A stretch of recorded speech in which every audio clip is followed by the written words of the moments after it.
আসসালামু আলাইকুম ওয়া রাহমাতুল্লাহি ওয়া বারাকাতুহু। আজকে আপনারা দেখেছেন একটি ভিডিও আপলোড করেছি। কি কারণে আপলোড করেছি আজকে আমি আপনাদেরকে বলবো। কিংবা প্রেশার পড়ছে আমার উপর আজকে আমি আপনাদেরকে সংক্ষেপে কিছু জিনিস বলবো, আপনারা শুনে নেবেন। ১ নম্বর কথা হচ্ছে যে প্রথমত আমি কোনো ভিডিও আপলোড করিনি। কালকে আমি সাংবাদিককে দিয়েছিলাম ২ টা ভিডিও। আমাদের রাস্তায় কাজ চলছে কৈলাসহর, ঊনকোটি, ত্রিপুরা, পূর্ব দুর্গাপুর ১৭ নং ওয়ার্ডে। তারপর তার সাথে আমার কোনো কথা হয়নি। আ পরশুদিন আমার কাকাতো ভাই বলেছেন যে আমি নাকি ভিডিও আপলোড করেছি। তার মধ্যে কে বলেছে আমি জানি না। বলেছেন যে আমি নাকি ভিডিও আপলোড করেছি, আমাকে ওরা মারবে।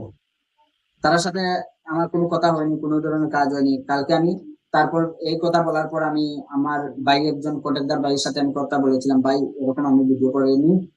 আমি তো আপনাকে যে ভিডিওটা আমি আপলোড করেছিলাম, একটি রিলস আপলোড করেছিলাম যেটা প্রেসার মেশিনে ফিনিশিংটা দেয়, সেটা আমি ভিডিও করে আমি ইসলামিক ভিডিও আপলোড করেছি। আপনারা আমার আইডিতে ঢুকলে দেখতে পারবেন এরকম আমি কোনো ভিডিও করিনি। আর এটা যেটা করেছি এটা ইসলামিক ভিডিও করার জন্য আমি করেছি। তারপর ওনারা কি করলেন, উনি আমার সাথে কোনো কথা বললেন না ঠিক মতো, কোনো কথা বললেন না উনি আমার সাথে ঠিক মতো। তারপর আমি কি করলাম, ওনাদের সাথে আমি কোনো কথা বলিনি। কালকে আমি ভিডিও ফেসবুকে সাংবাদিককে দিয়েছি, ইনসাফ টিভি এবং এটা ঊনকোটি কি একটা নাম, এটা আমি পুরো আমার মনে নাই। তারা কি করছে, ভিডিও আপলোড করেছিল, ভিডিও আপলোড করে তারা ভিডিওটি ডিলিট করে দিয়েছে। কি কারণে দিয়েছে ওরা বলতে পারবে আর আল্লাহ বলতে পারবে, আমি বলতে পারবো না কি কারণে ওরা ভিডিওটি ডিলিট করে দিয়েছে। তারপর আমি আজকে ভিডিও আপলোড করেছি। কালকে আমি ওরা ভিডিও আপলোড করার পর সাংবাদিক এসেছে, এসে দেখেছে, দেখে যারা কাজ করছে, যে দুজন কাজ করছে তারা আমাদের গ্রামেরই, কিন্তু ওই রাস্তাতে তারা কাজ করছে। বিগত এক্সট্রা কোনো মানুষে আমাদের গ্রামবাসীর অন্য কোনো মানুষে কোনো কথা বলেনি। কারণ যারা কাজ করছে, একজন মিস্ত্রি, একজন দেখাশোনা করে, আর আরেকজন তো এই সরকারি অফিসার, কে বলতে পারবো না। ওনার নাম একুরেট মনে নেই, হয়তো রতনের মতো কোনো একটা নাম আছে ওনার। তিনি যারা কাজ করেছে তারাই বলেছে যে রাস্তা ভালো, ভাঙ্গা নাই, কোনো খারাপ নাই। কিন্তু দেখেন আজকে একটা কথা বলি, আমি যদি রাস্তাটা কাজ করছি, আমি তো কোনো সময় বলবো না যে এই রাস্তাটা ভালো, ভাঙ্গো বাদ, এই কথাটা তো আমি কোনো সময় বলবো না। কিন্তু আমি বলছি এই রাস্তাটাই ভালো। তারপর আমাদেরকে বলছেন আমরা মাফিয়া নাকি। যাই হোক, এটা বলেছেন ওনাদের ব্যক্তিগত ব্যাপার, ওনারা বলেছেন, তাতে আমাদের কোনো ইয়ে নাই। আজকে আমি যে ভিডিওটি করেছি, আমি আবারও আপনাদেরকে আমার ভিডিওর নিচে আমি দিয়ে দেবো, আপনারা দেখবেন যে যারা কাজ করছে তারাই বলছে এই কাজটা ভালো। যে দুজনে আমাদের গ্রামের তারাই এই কার্পেটিং এর কাজ করছে, করে ওনারা বলছে এই ভিডিওটা, এই রাস্তাটা ভালো, এই রাস্তাটা ভালো ওনারাই বলছেন। তাছাড়া তৃতীয় কোনো পক্ষের মানুষ নেই আমাদের গ্রামবাসী, তৃতীয় কোনো পক্ষের মানুষে এই কথাটা বলেনি, বা তৃতীয় পক্ষের কোনো মানুষে সাংবাদিকের জিজ্ঞাসাও করেনি।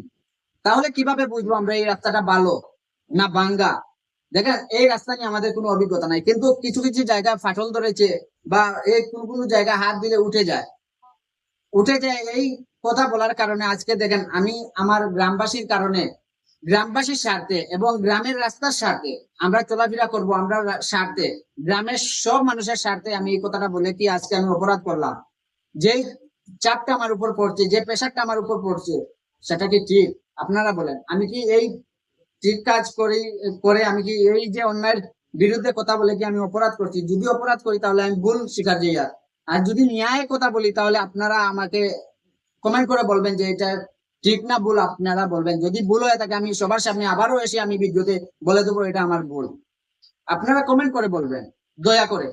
পরিস্থিতিতে আমি গিয়ে দাঁড়াইছি আজকে এই ভিডিওটা ছাড়ার কারণে, এই রাস্তার কাজ নিয়ে আমি যে কথাগুলো বলেছি তার কারণে এমন একটা পরিস্থিতিতে আমি দাঁড়াইছি। যে কথাটা হলো, আজকে আমি গাড়ি চালাই, বাজাজ অটো চালাই, তারা আমাকে রাস্তায় পেলে মারবে এরকম পজিশনে আমি আছি। সব সময় একটা ভয় নিয়ে থাকতে হয়। এখন আমাকে রাস্তায় তারা বাজারে পেলে মারবে, হয়তো রাস্তায় পেলে মারবে। আমি দেখেন আজকে গরিব মানুষ, আমি কাজ করে খাই, আমি এই ভিডিওটা করে কি এত অপরাধ করলাম? গ্রামের স্বার্থে আমি ভিডিওটা করে, গ্রামবাসীর স্বার্থে এই ভিডিওটা করেছি, করার কারণে আজকে আমার প্রতি এতটা মানুষের হিংসতা তৈরি হয়েছে যে আমাকে রাস্তায় পেলে মারবে, বাজারে পেলে মারবে। দেখেন আজকে আমি গাড়ি চালাই, কোনো না কোনো ক্ষেত্রে কে বা কারা মারবে তা বলতে পারবো না। দেখেন রাস্তার কাজ নিয়ে আমি এরকম কথা বলছি, রাস্তার কাজ নিয়ে বলছি। আজকে যদি আমাকে কেউ মারধর করে, কে এই প্রতিবাদ করাটা কি আমার অপরাধ? আপনারা বলুন।